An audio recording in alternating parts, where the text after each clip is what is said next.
आदरणीय भाइयों एवं बहनों, शाना शाह की कहानियों में आपका स्वागत है। आज मैं आपको 127वां संस्करण सुनाने जा रहा हूँ।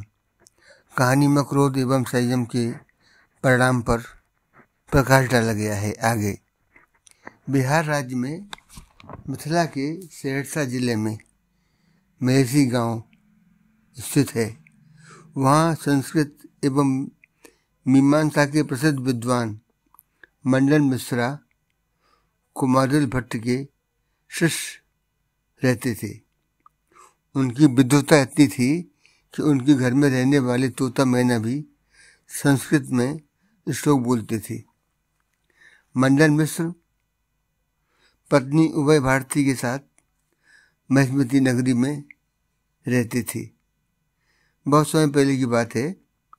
आदि शंकराचार्य और मंडन मिश्र के बीच 16 दिन तक लगातार शास्त्रार्थ चला।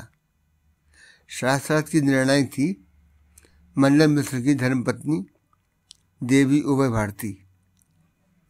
अचानक किन्हीं कारणों से देवी उभय भारती को किसी आवश्यक कार्य से कुछ देर को बाहर जाना पड़ गया। लेकिन जाने से पहले उभय भारती ने दोनों ही विद्वानों के गले में एक एक फूल माला डालते हुए कहा था कि दोनों मालाएं ही मेरी अनुपस्थिति में आपकी हार और जीत का फैसला करेंगी। यह घोषणा कर उभय भारती वहां से प्रस्थान कर गईं। शास्त्रार्थ की प्रक्रिया आगे चलती रही। कुछ देर बाद उभय भारती अपना कार्य निपटाकर वापस लौट आईं। उन्होंने शंकराचार्य और मंडन मिश्र को बारी बारी से बहुत गहराई से देखा और अपना निर्णय सुना दिया। उनके निर्णय के अनुसार आदि शंकराचार्य विजयी घोषित किए गए और उनके पति मंडन मिश्र की पराजय हुई थी। पंडाल में उपस्थित सभी लोग हैरान हो गए कि बिना किसी आधार के इस विदुषी ने अपने पति को ही पराजित करार दिया। तभी एक विद्वान ने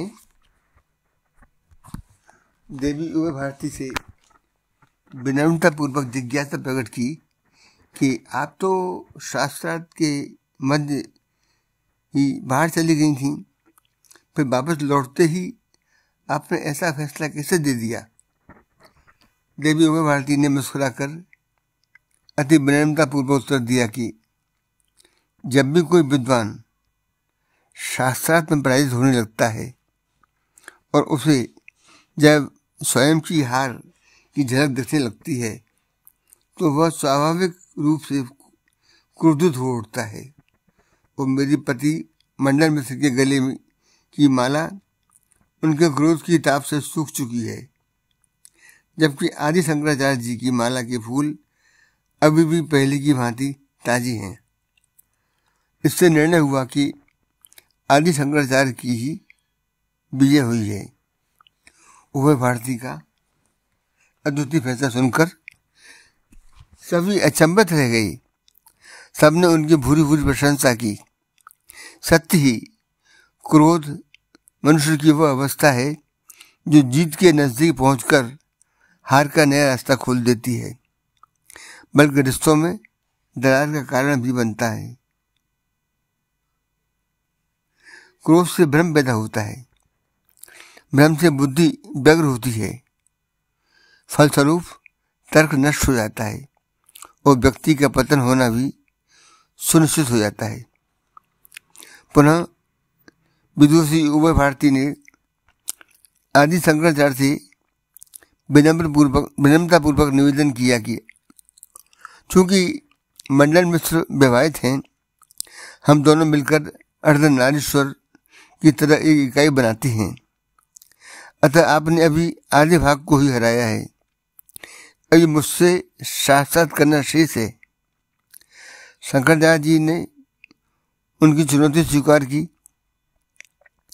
दोनों के बीच जीवन जगत के प्रश्नोत्तर हुए। शंकराचार्य जी जीत रही थी, लेकिन अंतिम प्रश्न उभय उभय भारती ने किया।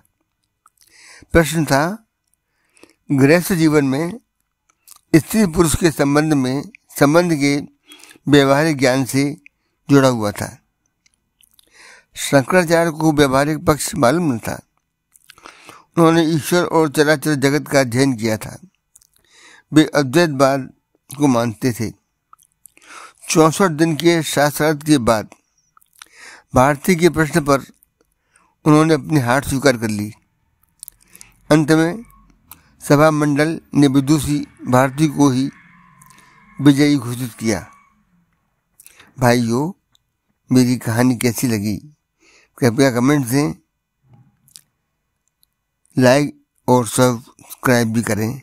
धन्यवाद।